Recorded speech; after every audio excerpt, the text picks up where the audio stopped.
చంటి cycle మీద వస్తూ అమ్మాయి గారు అని చెప్పేసి అయితే చాలా గట్టిగా అరుచుకుంటూ వస్తూ ఉంటాడు. ఆ మాటలు వినగానే అక్కడ ఉన్న చంచలమ్మ, కేశవ బయటకు వచ్చి ఏంటి ఎంత గట్టిగా అరుస్తున్నాడు అని చెప్పేసి అయితే అనుకుంటూ బయటకు వస్తూ ఉంటారు.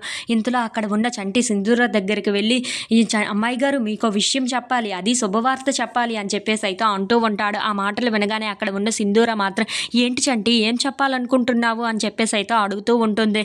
ఇంతలో అక్కడ ఉన్న చంటి మాత్రం నువ్వు ఒక వ్యాపారాన్ని మొదలు పెట్టబోతున్నాను అమ్మాయి గారు, దానివల్ల మనకి చాలా డబ్బులే వస్తాయి.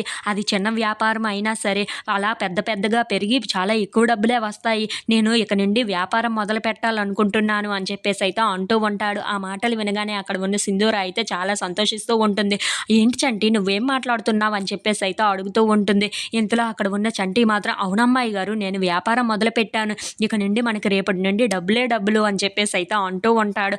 ఆ మాటలకి అక్కడ ఉన్న సింధూర అయితే ఒక్కసారిగా చాలా చాలా సంతోషిస్తూ ఉంటుంది. ఇంతలో అక్కడ ఉన్న చంచలమ్మ మాత్రం ఏంటి ఏం మాట్లాడుతున్నాడు, ఏం వ్యాపారం పెట్టాలనుకుంటున్నాడు వీడు అని చెప్పేసి అయితే అనుకుంటూ ఉంటుంది. ఇంతలో అక్కడ ఉన్న చంటి మాత్రం అవునమ్మాయి గారు అది చిన్న వ్యాపారమే అయినా సరే అలా రాను రాను చాలా పెద్దగా అయ్యి మనకు చాలా డబ్బులు వస్తాయి. మీకు ఏం కావాలన్నా సరే నేను దగ్గరుండి కొని పెడతాను కదా, ఇక నుండి నేను ఉన్నాను అమ్మాయి గారు మీకు అని చెప్పేసి అయితే అంటూ ఉంటాడు. ఆ మాటలు వినగానే అక్కడ ఉన్న సింధూర అయితే చాలా సంతోషిస్తూ ఉంటుంది. నిజమా చంటి అని చెప్పేసి అయితే అడుగుతూ ఉంటుంది. అవునమ్మాయి గారు ఇక నుండి మీకు ఏది కావాలన్నా సరే ఎలా కావాలన్నా సరే అలాగనే కొనుక్కోండి, మనం ఇక నుండి డబ్బులున్న వాళ్ళం అవ్వబోతున్నాం అని చెప్పేసి అయితే అంటూ ఉంటాడు. If you like this video please like share and subscribe.